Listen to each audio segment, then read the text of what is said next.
So Jenna Hunterson is her name, and she's really strong, even though sometimes she doesn't know it or believe it.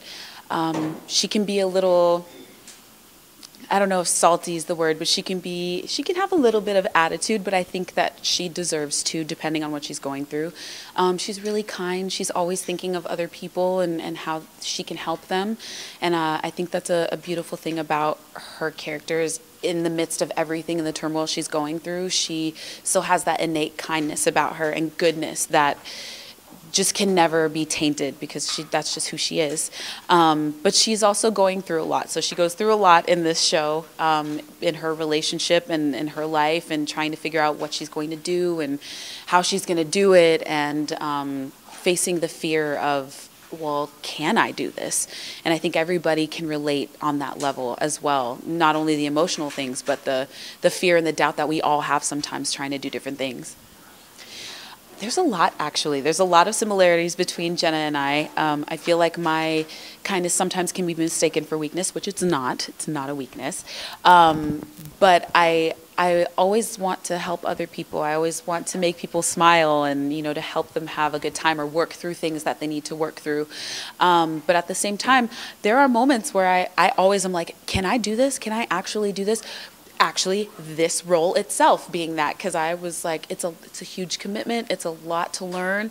And when I first got here and everything was kind of laid out in front of me onto what I was really tackling, I looked at my husband and I was like, I don't know if I can do this.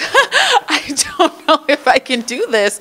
And that was a month ago, and now I'm a week out, and I feel like I've got it. Like, I can do it now. But it took a second to like actually get into everything and get into the groove of things. But once I did, and with the support of the entire cast and of my family and my husband, and it's been really great to learn this character and to put myself into her as well. Well, the crazy thing about this time around is that it feels like the first time, because it's almost 10 years since I did it the first time. So it feels new. Like, the challenge of learning everything I still get giddy, and I'm really excited about everything. The challenge this time around is figuring out how to keep all of this in the mental capacity to learn it all.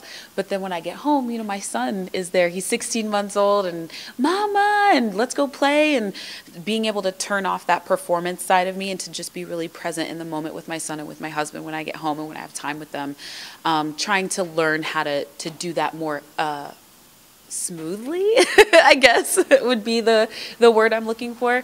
But also, it's been a long time since I've done this many shows in a row. 8 shows a week is no joke. So I think the challenge there is now to see where my voice is, to see how I can keep up with it, to keep it safe, to keep it hydrated, to be able to not strain. Like, when do I have to stop talking? When do I have to go to sleep? What foods can I not eat? So it's a bunch of different things. No, I haven't been able to talk to her about it yet. I did get to meet her a couple years ago and tell her how much I loved her, because I was a fan of hers before this experience. But then hearing the soundtrack, I became a bigger fan, and then learning everything and actually diving into the score and the musical intricacies of everything has been really amazing to do. She's a musical genius, and I hope she stops by so I can tell her that to her face.